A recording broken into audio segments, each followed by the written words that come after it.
Hi, everyone. Good to see you here. My name is Makarand Mac. I'm an executive coach based out of Mumbai, and I have had about 23 years of experience in the healthcare domain, medical devices, with organizations like Johnson Johnson, also clinical diagnostics. And for the past 3.5 years, I have been a full-time executive coach. What I thought that during the current times, at the COVID times, as we call them, the pandemic, things are getting a little out of hand and we are not able to find the right solutions. And I was thinking, how could I contribute uh, to help or share some lessons that I have learned along the way, not trying to be an expert, but trying to just share out there what I learned during my corporate career and my coaching career, which could be helpful to people. And while doing that, I thought of roping in two of close friends, one who is Girish, and shortly introduce you to them, Girish and Carmen.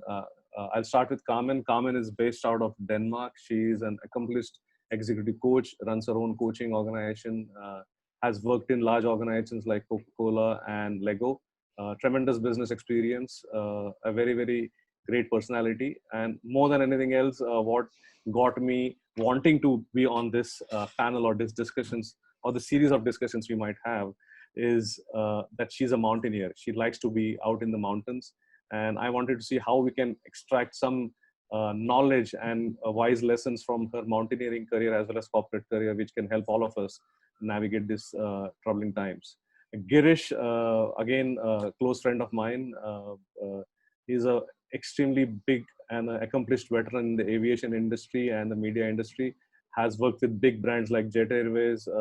His last big assignment was as a CCO with Go Air. Worked locally in India as well as internationally, set up operations for Jet Airways in South Africa. He also has a distinction to his credit in terms of when Indian airports got privatized.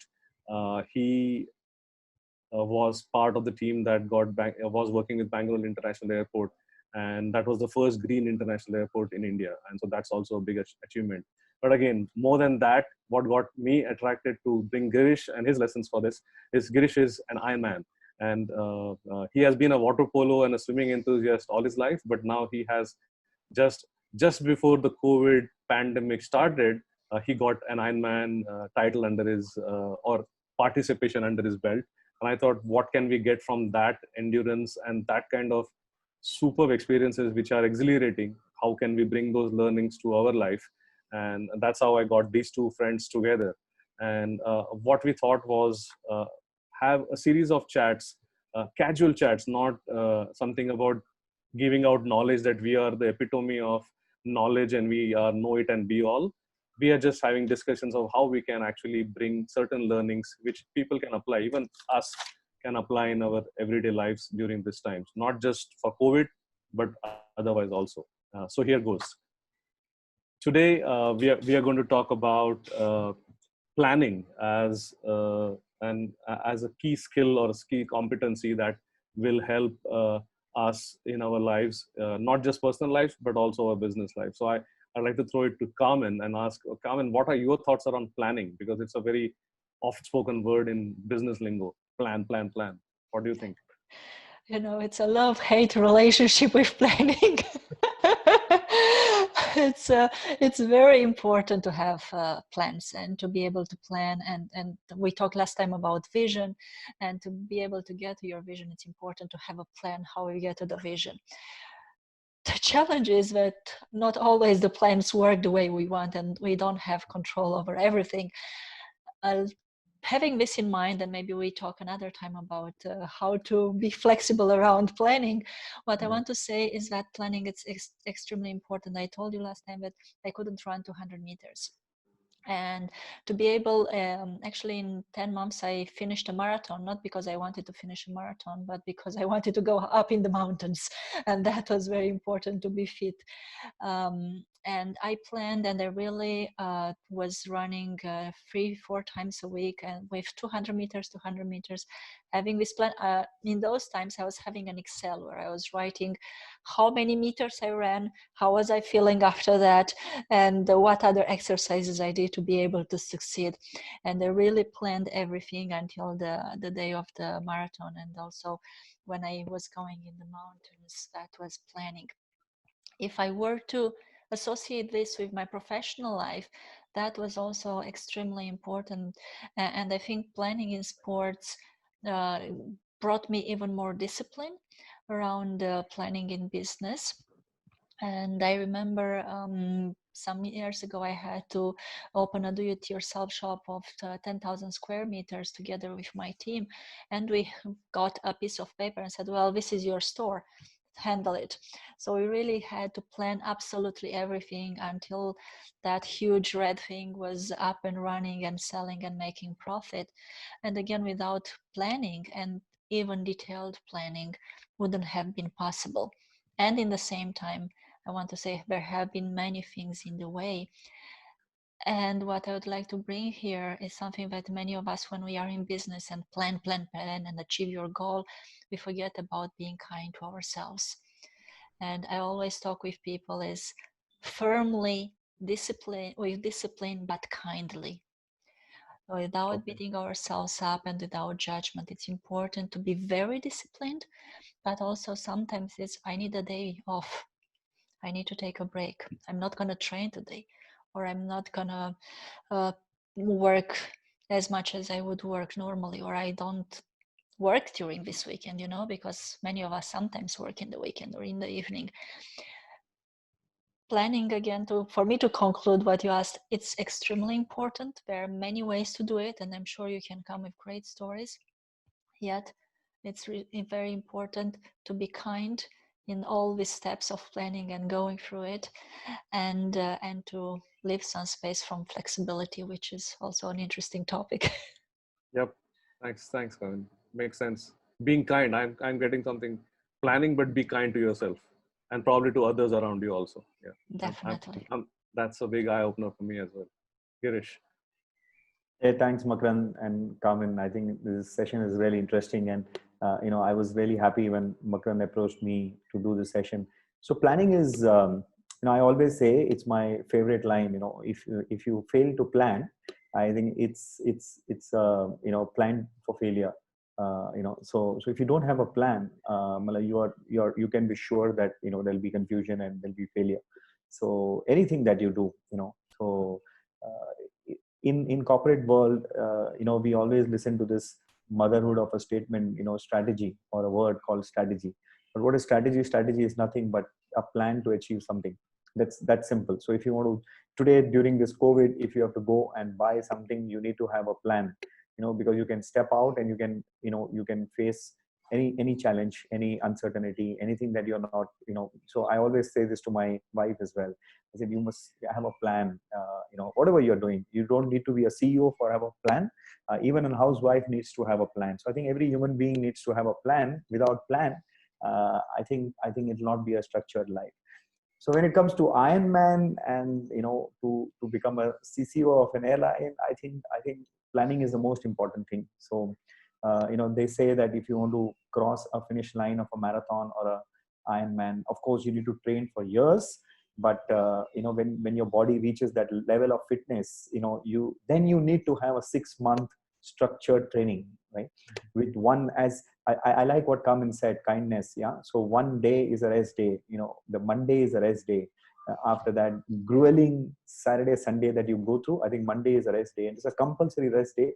I like the way Carmen said, you need to be just kind to yourself. So probably from tomorrow onwards, I will tell my, some people who take coaching from me, saying that it's been it's a day that you have to be kind to yourself, to your body, and not the rest day. So it's like, every week you have a plan. So many hours of swimming, so many hours of cycling, so many hours of running, and on the weekend you're doing 6 hours of cycling and then a 2 hour of run. So it's like 8 hours of training over the weekends. And so planning is very, very critical. And I say this to everyone, not that you want to become an Ironman or a CEO or whatever, but every individual should have a plan. Even so one thing that I'm trying to inculcate in my kid as well is that have a plan for yourself.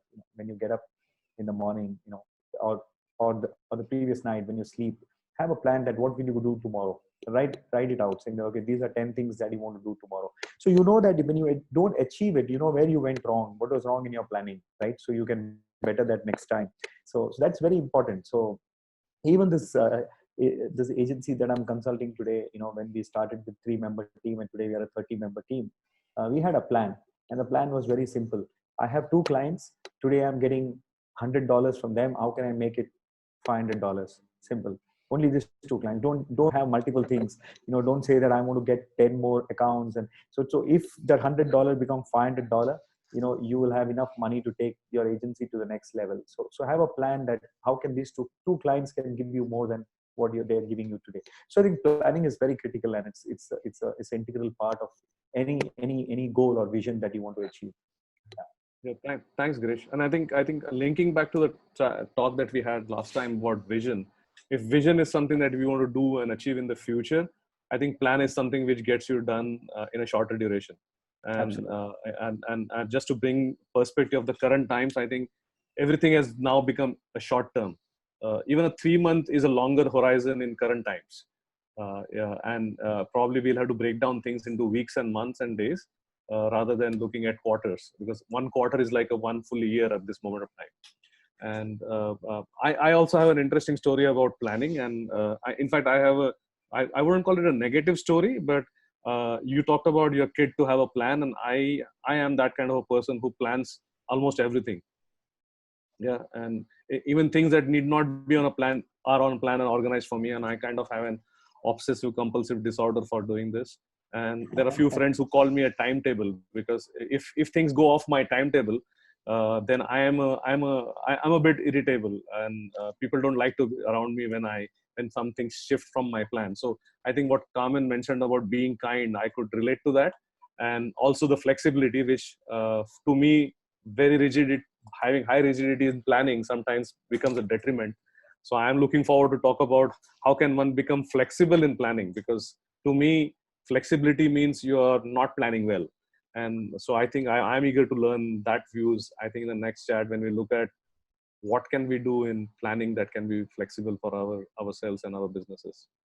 So interesting. So in planning, one interesting thing about kindness and flexibility, what Carmen spoke about, in sports we typically say, Carmen, is that you must listen to your body. So they say that when you're training, you must listen to your body, and on the race day, you must tell your body to just shut up, right? And just go and push it. So but the whole thing about being kind to yourself, have flexibility in the corporate world, you say, is that you must listen to in sports, you must listen to your body. In the corporate, you must listen to the business environment, and if you have to make some changes, or if you want to make some adaptations or be flexible, you need to quickly adapt to a situation. So that's very important. Yeah, it's so true, Girish, and it's about discernment. I think with listening to your body and to what's going around, and also when to shut up or when not to listen. And it's interesting. I learned with sports, when I am actually lazy and I'm not in the mood to do the effort, and when I actually my body is too tired, or I should really take a break. And this really helps me in the business, when I know that, oh, I don't like to do this task, and I realize that's just my mind who plays tricks with me. And there are days when I'm actually really tired, or when my values have been stepped on, or I go in the wrong direction, and when I realize that, it's like, well, this is not actually not having a plan or not following the plan, but is the moment where maybe it's the wrong plan, or maybe I don't follow the plan that I made to myself, and I said yes to too many things. And I think a lot of us can relate in business work, when we say yes to way too many things. And in planning, it's important to maybe also have in mind how many yeses we are saying and when we are saying no to. Yeah. So to conclude planning, Makarand and Carmen, I think this one quote of Usain Bolt, it just beautifully sums it up. So he says that, medals are won during training, and the race day is just, you go and pick that medal up. So if you don't plan, you don't get that medal. So that's the beauty of planning. Absolutely. Lovely. Nice talking to you guys. Look forward to meeting you again. Thank you very much. Thank you. Thank you. Bye.